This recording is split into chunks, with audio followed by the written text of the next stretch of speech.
So ఇంకొకటి జనరల్‌గా డబ్బున్న వాళ్ళందరూ హిందూయిజంలో ఉంటారు. డబ్బు లేని వాళ్ళందరూ క్రిస్టియానిటీలో ఉంటారు. డబ్బు లేని కొందరు హిందువులు క్రిస్టియన్‌లోకి మారిపోతున్నారు అంటారు. మరి దీనికేం చెప్తారు? ప్రాబ్లం ఏంటంటేనమ్మా ఇక్కడ డబ్బు ఉన్నవాళ్ళు లేని వాళ్ళు అనే దాని గురించి కంటే కూడా ఇంకొక విధంగా మాట్లాడుకుందాం. ఓకే. చర్చికి వెళ్తే కోటీశ్వరుడు దశంభాగం నెలకు ₹1,00,000 సంపాదిస్తే వాడు 10,000 దశంభాగం ఇస్తాడు. బిచ్చం ఎత్తుకునే ఆవిడ రోజుకి ₹20 సంపాదిస్తే ₹2 దశంభాగం ఈ ఇస్తుంది. దశంభాగం బైబిల్‌లో ఉందా? వీళ్ళు క్రియేట్ చేశారా సార్? బైబిల్లోనే ఉందమ్మా టైత్ 10% ఇవ్వాలి అని చెప్పేసి. ఎవరు సార్ రాసింది బైబిల్? చెప్తున్నా కదమ్మా, ఎవడో తాగేసి రాసాడు. అదే అదే ద్రాక్షారసం ఉంటుంది వాళ్ళకి బైబిల్లో. అవును, రొట్టె ద్రాక్షరసం. రొట్టె అంటే మంచిగా తిన్నాళ్ళు లేదు నాకు తెలియదు, కానీ ద్రాక్షారసం తాగి రాసేసారు. అందుకే ఇట్లాంటి రాతలు రాశారు.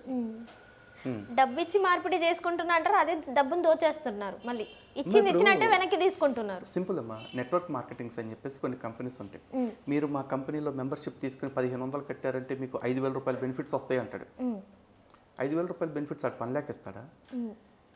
తర్వాత ఏం చేస్తాడు? నీ ₹1,500 ₹5,000 నీకు బెనిఫిట్స్ లాగా రావాలంటే ఏం చేయాలి? నువ్వు ఇంకో ముగ్గురిని చేర్పించాలి అంటాడు. ఆడ ముగ్గురిని చేర్పించే పని మీద ఉండాలి. ఆ ముగ్గురు డబ్బులు మళ్ళీ వాళ్ళ డబ్బులు ఎట్లా వస్తాయి? వాళ్ళు ఇంకో ముగ్గురిని చేర్పించుకుంటూ వెళ్తుంటారు. క్రైస్తవ్యం కూడా ఇంతే. హిందుత్వంలోకి ఈరోజు మీరు ఉన్నారు. మీకు ఈ రోజు ఉన్న చిన్నప్పటి నుంచి మీ పంతులు కానీ లేకపోతే అర్చకులు కానీ పురోహితులు కానీ మీ ఇంట్లో వాళ్ళు కానీ, అమ్మా నువ్వు హిందువుగా పుట్టావంటే నీ జన్మ ధన్యమైనట్టు కాదు, నువ్వు ఇంకో 10 మంది క్రైస్తవులను ముస్లింలను గర్వాప్సి చేసి హిందుత్వంలోకి తెస్తేనే నీ జన్మ ధన్యమని ఎప్పుడని చెప్పారా? లేదు సార్, ఎప్పుడు వినలేదు. అసలు టాపిక్స్ రాదు, అసలు చెప్పలే పెద్దవాళ్ళు. మరి క్రైస్తవులు ముస్లింలు మాత్రం ఎందుకు మత మార్పిడి చేయటాన్ని ఒక ఉద్యోగంలాగా ఒక ఉద్యమంలాగా చేస్తున్నారు? ఎందుకంటే అక్కడ ఆధ్యాత్మికత భగవంతుడితో కనెక్ట్ అవటం అనేది లేదు.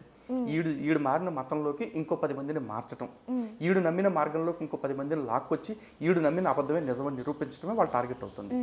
ఇక్కడ హిందూ ధర్మంలో కర్మ లేదు మనకి. మనం భగవంతుడికి మనకి నేరుగా సంబంధం ఉంటుంది. భగవంతుడు ఎక్కడుంటాడు? మన ఎదురుగా విగ్రహంలో ఉంటాడు, మన గుండెల్లో ఉంటాడు. అంతే కదా. అంతశ్చరతి భూతేషు గుహాయాం విశ్వమూర్తిషు. ఈ విశ్వమంతా నిండి ఉన్న ఆ పరమాత్ముడే నీ అంతరాత్మలో కూడా ఉన్నాడు. నీ అంతరాత్మలో ఉన్న పరమాత్ముడితోటి నువ్వు కనెక్ట్ అవ్వటమే భక్తి, ఆధ్యాత్మికత. భక్తి అంటే వివేక చూడమణిలో శంకరాచార్యుల వరకు మాట చెప్తారు, స్వస్వరూపానుసంధానం భక్తిరీత్యే విధీయతే అని చెప్తారు. అంటే స్వస్వరూప అనుసంధానం, భగవంతుడు మనలో ఉన్నాడు అన్న విషయాన్ని తెలుసుకుని ఆ భగవంతుడు అంటే జీవుడికి ఆత్మకి మధ్య సంబంధాన్ని ఏర్పాటు చేసుకోవటం శిశులైన భక్తి. మరి క్రిస్టియానిటీ ప్రకారం ఇస్లాం ప్రకారం భక్తి అంటే ఏంటో చెప్పమనండి, చెప్పలేరు. సువార్త అంటే అదొక పెద్ద ఫార్స్ అమ్మా. సువార్త అంటే ఏంటి వాళ్ళు చెప్పేది? బైబిల్లో 4 లైన్స్ ఉన్నాయి.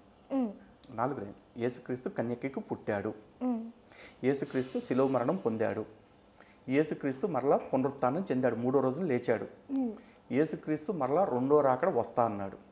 ఈ 4 కాకుండా ఇంకేదన్నా ఉందేమో చెప్పమన్నాడు సువార్త అంటే. బైబిల్ 31,102 వచనాలు ఉంటే దాని ఎసెన్స్ ఈ 4. ఈ 4 కూడా యేసు కన్యకి పుడితే నాకెందుకు, యేసు ఇంకో ఎల్లకి పుడితే నాకెందుకు? ఇప్పుడు సువార్త అంటే వాళ్ళు ఆ 4 లైన్లు కూడా చెప్పట్లేదు. పక్క మతం గురించి మీరు వెళ్ళొద్దు, దీంట్లోనే ఉండాలి, దేవుడు చంపేస్తాడని చెప్పి ఇప్పుడు సువార్త అయిపోయింది వాళ్ళకి. ఒక వ్యక్తి ఎవరైనా కావచ్చు, యేసు అని కాదు, జనరల్గా ఎవరైనా ఒక క్యారెక్టర్ మంచిదానికే పుట్టాడు బజార్ దానికే పుట్టాడు నాకు అనవసరం కదా, నీకు అది గొప్ప అయితే నువ్వు పెట్టుకో. అలాగే ఆయన శిలువ మీద చనిపోయాడు అని చెప్పేసి అంటారు. సరే శిలువ మీద చనిపోయాడేమో, ఆయన ఎందుకు చనిపోయాడు నాకు తెలియదు, నా కోసం చనిపోయాడు అనే మాట మాత్రం నాకు చెప్పొద్దు. ఎందుకంటే నా కోసం చనిపోయిన వ్యక్తి అయితే కనుక, నా పాపాల కోసం చనిపోయిన వ్యక్తి అయితే కనుక, నేను చేసే అనేక పాపాల్లో యేసుని నమ్మకపోవటం కూడా ఒక పాపం. ఆల్రెడీ నా పాపం కోసం చనిపోయినప్పుడు నేను యేసుని నమ్మననే పాపం చేస్తున్నాను కాబట్టి నేను పరలోకం రానివ్వండి అంటే నీ సావుకు అర్థమే లేదు అసలు. అంతేనా కదా? అది నా పాపం కోసం చచ్చిపోయినప్పుడు నేను చేసిన ప్రతి పాపం కూడా క్షమాపణ అయిపోవాలి. మరి నేను యేసుని నమ్మని పాపం కారణంగా నన్ను నరకంలో పడేస్తానంటే అంతవరకు కరెక్ట్. ఇది ఒక దిక్కుమాల లాజిక్. 3వది, యేసు 3వ రోజున లేచాడు అన్నది. అసలు ఫస్ట్ రోజున చచ్చాడో లేదో గ్యారంటీ లేదు, 3వ రోజున లేచాడు అంటానికి కూడా గ్యారంటీ లేదు. 3 రోజులు అవ్వాలా. ఫస్ట్ ఆఫ్ ఆల్ శుక్రవారం మధ్యాహ్నం 3 గంటలకు చచ్చిపోయిన వ్యక్తి ఆదివారం ఎర్లీ మార్నింగ్ 5 గంటలకు లేచి వెళ్ళిపోయాడు. 3 రోజులు అయిందా? 1.5 డేనే అయింది. కేవలం 2 రాత్రులు గడిచినాయి కాబట్టి 3వ రోజు అంటే టెక్నికల్గా ఎట్లా కరెక్ట్ అవుతుంది? సో అవ్వదు. సో ఇది కూడా ఫార్స్. పోనీ ఆ లేచినోడు 2వ రాకడ వస్తాను అన్నాడు. ఎప్పుడు వస్తానని చెప్పాడు బైబిల్లో? ఈ తరము గతించిపోయే లోపు నేను వస్తాను అని చెప్పేసి అన్నాడు 2000 సంవత్సరాల క్రితం. అప్పుడు తరం చచ్చిపోయిందిగా. ఆ తర్వాత ఒక 20 తరాలు చచ్చిపోయినాయిగా, 20-25 తరాలు చచ్చిపోయినాయిగా. ఇప్పుడు కూడా రాకుండా ఇప్పుడు కూడా వస్తాడు అన్న. సరే యుగాంతం దాకా ఎదురు చూస్తాం. కర్మగాలి యుగాంతం రోజు దాకా చూస్తే అసలు ఏసు దేవుడే కాదు ఇంకెవరో దేవుడని తేలింది. ఎన్నాళ్ళు నమ్ముతున్న వాళ్ళు బతుకంతా కూడా డమ్మా బుస్కేగా. అంతే కదా, మరి వాళ్ళు ఏం నమ్మకాలన్నీ పోతున్నాయి కదా. అప్పుడు లాస్ట్ యుగాంతం రోజు దాకా పొట్టబోసుకున్న వాళ్ళు ఉంటారు దశమ భాగాలతోటి. ఏసు వస్తాడు వస్తాడు వస్తాడని. ఆడికేం నష్టం లేదు, ఆడు బతికేశాడు దర్జాగా. మరి అమాయకంగా నమ్మి అంతకాలం తిండి మానేసి కడుపు కట్టుకుని దశమ భాగాలు ఇచ్చిన ఈ పేదవాళ్ళ బతికేంటి? వాళ్ళు ఆ రోజు తెల్లమొక్క వేసి కూర్చుంటే ఏమన్నా ఉపయోగం ఉంది? ఎందుకు ఇవ్వాలి పేదవాళ్ళు అంటే, ఇచ్చేవాడికి లేని రోగం, తీసుకునే నాకు లేని రోగం, నీకేం రోగం అంటున్నారు. ఇదేం చెప్పాలి?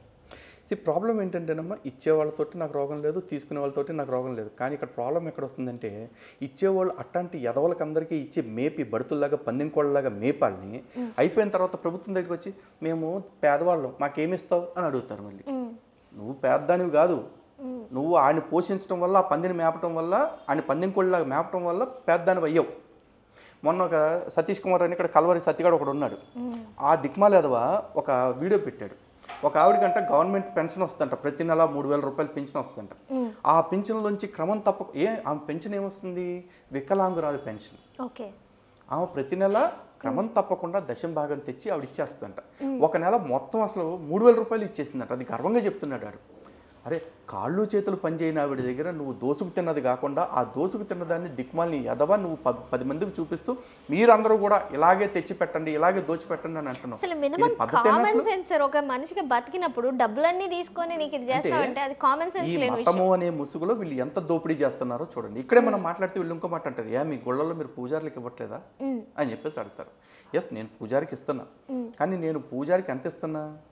మీరు గుడికి వెళ్తారు కదా, గుడికి వెళ్ళినప్పుడు పూజారి ముందు అక్కడ 100 పెడితే పూజ చేస్తా అని ఎప్పుడైనా అన్నారా? అసలు అడగరు. లేదు కదా. మనం ఇష్టపూర్వకంగా 10 రూపాయలు ఇస్తామా, 20 రూపాయలు ఇస్తామా, 50 ఇస్తామా, 100 ఇస్తామా, 1000 ఇస్తామా, మన ఇష్టం. ఆ ఇచ్చేటప్పుడు కూడా వాళ్ళు చాలా సంతోషంగా ఫీల్ అవుతారు. శటకోపం పెడతానికి కష్టం. కొంతమంది ఇబ్బంది పడేవాళ్ళు డబ్బులు వేస్తారేమో అని చూస్తారు. కానీ ఆ పరిస్థితి ఎందుకు వస్తుందో తెలుసమ్మా? నిజంగా మన దేవాలయాలన్నింటినీ కూడా ప్రభుత్వాల అజమాయిషీల్లో పెట్టుకుని ఈ దేవాదాయ శాఖ పేరుతోటి మన సొమ్ము మొత్తం దోపిడీ చేస్తున్నారు. దేవాలయాలని దేవాదాయ శాఖ దోపిడీ చేస్తున్న కారణంగా మన అర్చక పురోహితులు కొంత ఆర్థికంగా ఇబ్బంది పడుతున్నారు తప్ప అర్చక పురోహితులు డబ్బు కోసం ఆశపడే స్థితిలో ఎవరు లేరు.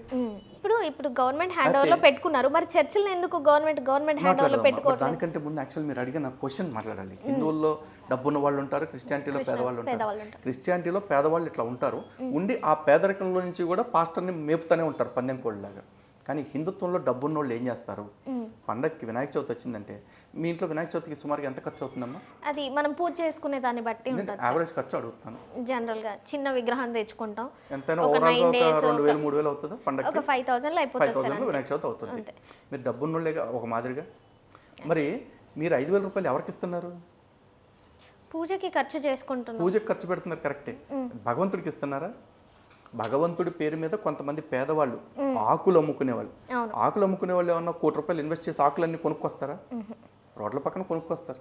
అరే రోడ్ల పక్కన కొనుక్కొచ్చిన వస్తువులను అమ్ముకునే వాళ్ళని కూడా మనం పోషిస్తున్నాం. చెరువులో అప్పనంగా దొరికే మట్టిని తీసుకొచ్చి విగ్రహాలు తయారు చేసి మనకు అమ్ముతున్నారు. ఆ విగ్రహం కొనే వాళ్ళని బాగు చేస్తున్నాం. అదే పండక్కి చెక్కతోటి పాలవెల్లి తయారు చేసి అమ్ముతారు, వాళ్ళకి ఇస్తున్నాం డబ్బులు. వాళ్ళంతా బతకట్లేదా మన పండగల కారణంగా? మనం పూజారికి తీసుకెళ్ళి 5,000 ఇచ్చారా? లేదు కదా. పోనీ కనీసం గొడుగు కాగితం ముక్కలతోటి రంగు కాగితాలతో గొడుగులు తయారు చేస్తారు, ఛత్రిలు. ఆ ఛత్రి తయారు చేసుకునేవాడు కూడా బతుకుతున్నాడు, పళ్ళు అమ్ముకునేవాడు బతుకుతున్నాడు, పూలు అమ్ముకునేవాడు బతుకుతున్నాడు. ఎవరు బట్టి బతికారు? వినాయకుడు అనే దేవుడు ఉండబట్టి, ఆ దేవుడికి ఒక పండగ ఉండబట్టి, ఆ పండగను మనం అందరం నమ్మబట్టే కదా బతుకుతుంది. అలాగే దీపావళి వస్తే ఎంతమంది బతుకుతున్నారు? సంక్రాంతి వస్తే ఎంతమంది బతుకుతున్నారు?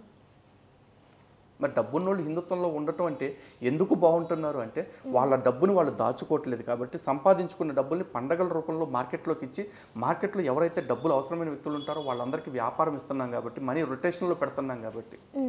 సనాతన ధర్మం ఇప్పుడు దోపిడీ వ్యవస్థ కాదు, నిచ్చెన మెట్ల వ్యవస్థ అంతకంటే కాదు. సనాతన ధర్మం అంటే లివ్ అండ్ లెట్ లివ్, నువ్వు బ్రతుకు 10 మందిని బ్రతికించు అనేది. హిందూ ధర్మంలో ఉన్న పండగలన్నిటి వెనకాల మంచి ఉద్దేశం కూడా అదే.